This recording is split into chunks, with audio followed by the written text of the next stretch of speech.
Diego ম্যারাডোনার সতীর্থ ১৯৯০ বিশ্বকাপে আর্জেন্টিনার অন্যতম নায়ক ক্লদিও কেনিজিয়া এখন ঢাকায় ফর্টিস এফসির আমন্ত্রণে ইন্টার স্কুল চ্যাম্পিয়নশিপ লিগের ফাইনালে মূল আকর্ষণ ছিলেন তিনি। বিজয়ীদের হাতে তুলে দেন পুরস্কার। বাংলাদেশের ফুটবল প্রেমীদের জন্য শুনিয়ে গেলেন এক স্বপ্নের বার্তা।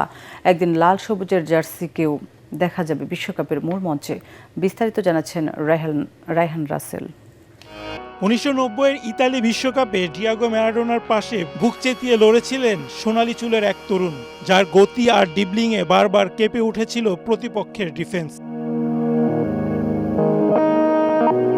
সেই ক্লদিও কেনিজিয়াই এখন ঢাকায়। চ্যাম্পিয়ন্স লিগের ফাইনাল দেখতে ঢাকায় আসেন আর্জেন্টাইন কিংবদন্তি। ইন্টারন্যাশনাল টিউটোরিয়ালকে ৩-০ গোলে হারিয়ে চ্যাম্পিয়ন হয় নৌবাহিনী স্কুল অ্যান্ড কলেজ। খুদে ফুটবলারদের স্মরণীয় মুহূর্ত ছিল জীবন্ত কিংবদন্তির হাত থেকে শিরোপা গ্রহণ করা। পরে বাংলাদেশের আতিথেয়তায় মুগ্ধতার কথা জানান কেনিজিয়া। বিশ্বের বিভিন্ন দেশে আর্জেন্টিনার অনেক পাগলা সমর্থক আছে, তবে তাদের মধ্যে অন্যতম সেরা সমর্থক বাংলাদেশের। আমি মোটেও অবাক হইনি বাংলাদেশে এমন উৎসাহ দেখে, কারণ এর আগেও আমি দেখেছি আর্জেন্টিনা দলকে নিয়ে বাংলাদেশি সমর্থকদের উদ্দীপনা। সুযোগ পেল আবারও ঢাকায় আসার প্রত্যাশা জানিয়ে তিনি বলেন, একদিন বিশ্বকাপের মূল মঞ্চে খেলবে বাংলাদেশ।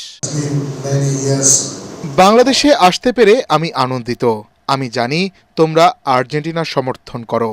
সবাইকে অসংখ্য ধন্যবাদ। আমি আবারও তোমাদের মাঝে আসতে চাই। আশা করি বাংলাদেশ একদিন বিশ্বকাপ খেলবে। পরে ফর্টিস এফসির একাডেমির ফুটবলারদের সঙ্গে মাঠে নেমে পড়েন কেনিজিয়া। হয়তো এটি আগামী দিনে কেনিজিয়া কিংবা ভবিষ্যতের মেসি তৈরি হওয়ার অনুপ্রেরণা খুঁজবে কিশোর ফুটবলাররা। রায়হান রাসেল, এটিএন বাংলা।